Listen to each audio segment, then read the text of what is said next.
All right, let's dive right into this explainer and demystify the absolute foundation of our sentences, the mighty noun. I mean, we use them every single day, literally in almost every breath we take, right? But when was the last time you actually stopped to think about how they work? Today, we're going to break down these everyday building blocks so you can make your everyday communication perfectly clear and really navigate some of those trickier grammar hurdles with total confidence. Here's what we've got on the docket today. The basics of nouns, the 5 noun classifications, senses versus concepts, mastering collective nouns, and finally, the verb agreement rule. Section 1. The basics of nouns.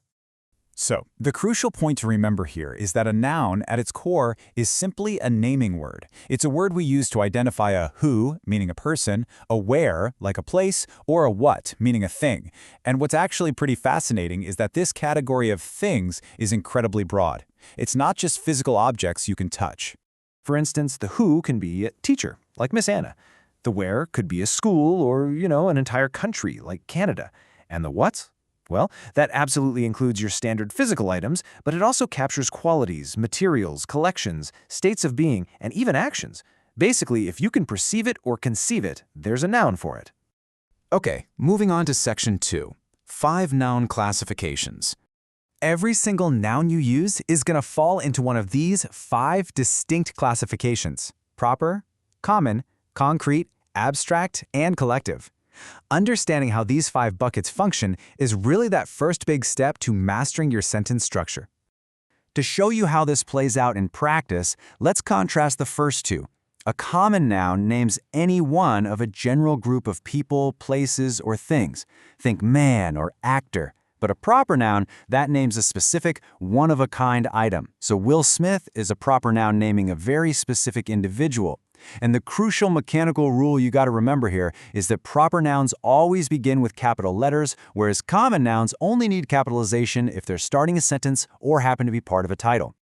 Up next, Section 3, Senses versus Concepts. This basically splits our reality into 2 categories.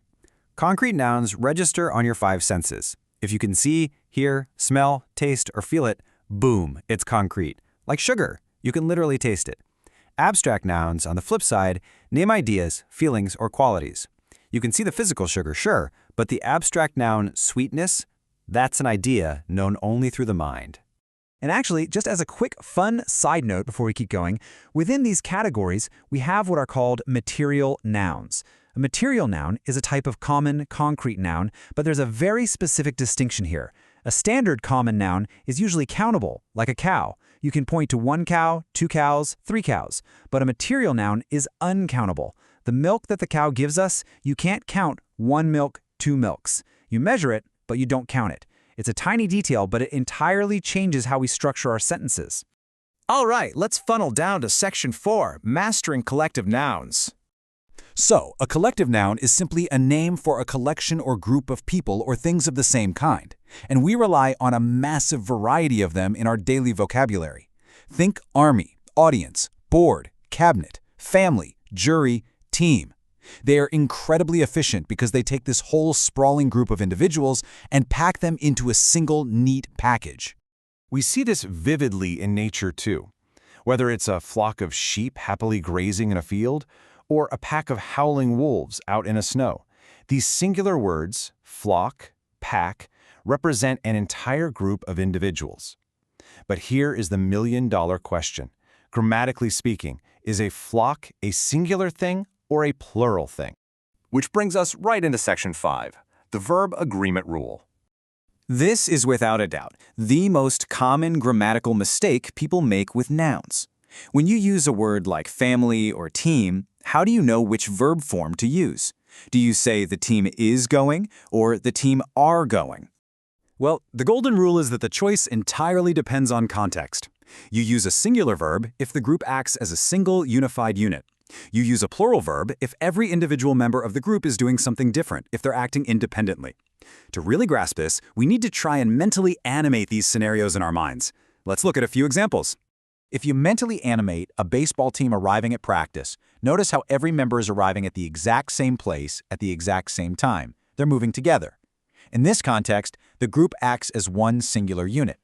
Because they're united in action, we use the singular verb, follows.